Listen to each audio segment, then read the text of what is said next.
তুমি আমার বাবাকে বিয়ে করবে? ও, তাহলে তুমি একটা কাজ করো, তোমার বাবাকেই এখানে নিয়ে আসো, আমি ওনার সাথে ডিরেক্ট কথা বলে নেবো। যাও নিয়ে আসো। ঠিক আছে, আমি এক্ষুনি বাবাকে ডেকে আনছি। ও, তো ইনি তোমার বাবা? হ্যাঁ। আর এটা ওনার ভালো কাজ, একজন ড্রাইভার। তুই একবার ওকে দেখ, ও একজন ড্রাইভার, আর তুই এত বড় একটা রেস্টুরেন্টে ওকে যাওয়ার কথা বললি। ও অ্যাফোর্ড করতে পারবে এইসব? তুই আর টাইম পাস করার জন্য কাউকে পেলি না?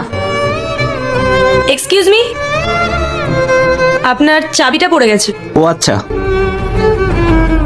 Thank you. বাইরে যে মার্সিডিজটা পার্কিং এ আছে ওটা আপনার? হ্যাঁ আমার। নাইস কার। আরে কি বলছো, তুমি তো আমার সাথে লাঞ্চ করতে এসেছো, এখন বলতেছো তুমি ওর সাথে লাঞ্চ করবে?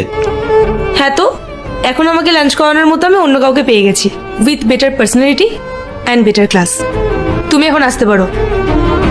আই থিঙ্ক আমি আমার ওয়ালেটটা গাড়িতে রেখে এসেছি, 2 মিনিটে আসতেছি।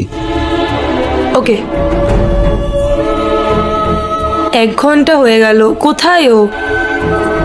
ম্যাম অনেকটা সময় পার হয়ে গেছে, যদি আপনি বিলটা পে করে দিতেন। কত বিল হয়েছে দাদা? আপনার বিল হয়েছে 5200 টাকা।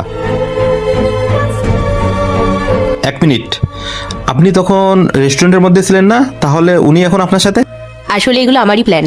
ও আমার ফ্রেন্ড, আমি ওকে বলেছিলাম এগুলো করতে, যাতে আপনাকে এই সব বিলটা পে না করতে হয়।